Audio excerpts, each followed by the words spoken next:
Guys, Jay Siemens here with Old Town. Today we are chasing the fish of 10,000 casts, the muskie. I'm gonna give you guys some tips and tricks to land your first kayak muskie.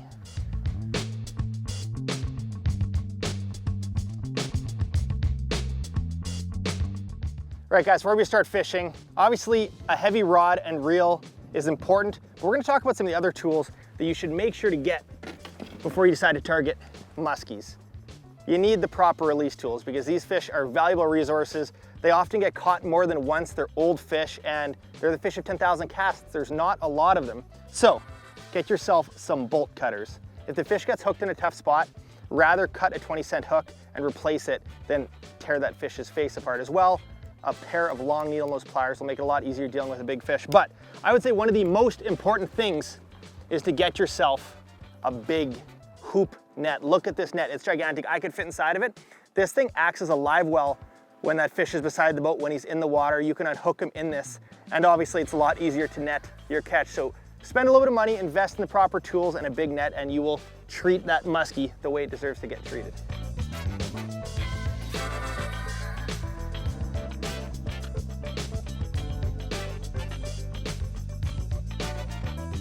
All right guys, we're fishing now, and one of the coolest things about muskies is they will follow your lure right to the boat, and that is why standing is so important. I'm standing all day watching for follows. The muskie will follow right to the boat, and that's where you do a little maneuver called a figure eight, and I'm essentially just taking my lure and drawing an 8 in the water.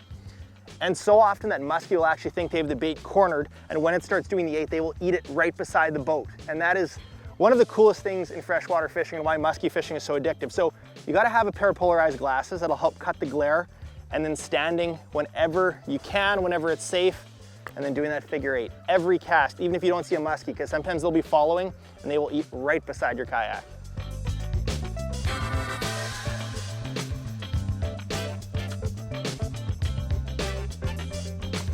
All right guys, we're taking a little break from the fishing and we're gonna talk about gear, some tips that'll help you out when you're choosing what to use, what rod to get. I like using a longer rod, 9 feet, 9.5. I know some people use 10-foot rods for muskie fishing. Reason being, when you're doing that figure 8 beside the boat all day, that maneuver I was talking about earlier, it'll save your back and you won't need to lean over every time you do a figure 8 beside the boat. As well, it's gonna help you launch your baits so much further.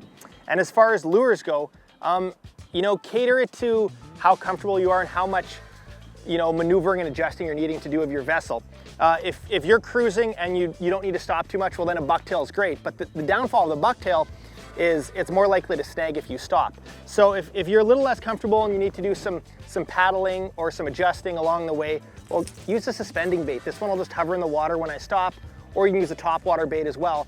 That way, if you have to stop to make an adjustment, that bait isn't gonna get snagged and it'll save you a lot of frustration throughout the day. But those are just a couple tips to make your life a little easier, and we're gonna get back to casting.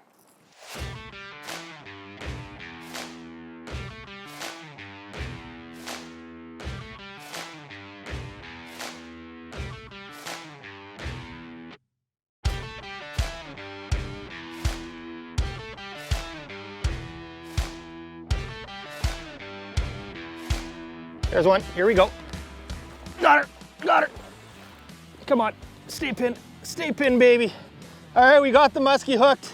Now, what could be the toughest part is netting a muskie from the kayak. And the biggest thing is to make sure that this fish has calmed down, because you don't want to try netting a green fish. So I'm trying to keep him down.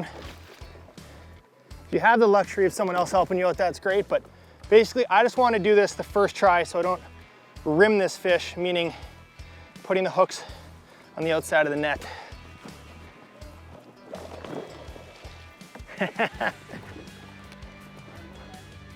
All right, we'll just slide nice and low, and we got a muskie in the kayak. All right, so this is where that big net comes in handy, and you can let the muskie to swim around. You're obviously not gonna put this muskie in the bottom of the kayak. That would be an absolute disaster. So the muskie staying in the water, staying healthy. If we need to, we're gonna use those hook cutters, but I think just being a single treble and you just nipped at it, I think the long pliers are gonna be good. So we're gonna keep them in the water and get this hook out. All right, hook is out. I'm gonna pull the hook out of the net and give her a little drink. Here is all the hard work that paid off a muskie in the yak. and she's going back. Takes a lot of casts sometimes, but it is so worth it when it all comes together. Hopefully those couple tips and tricks make it a little easier for your first adventure trying to catch a muskie. There she goes.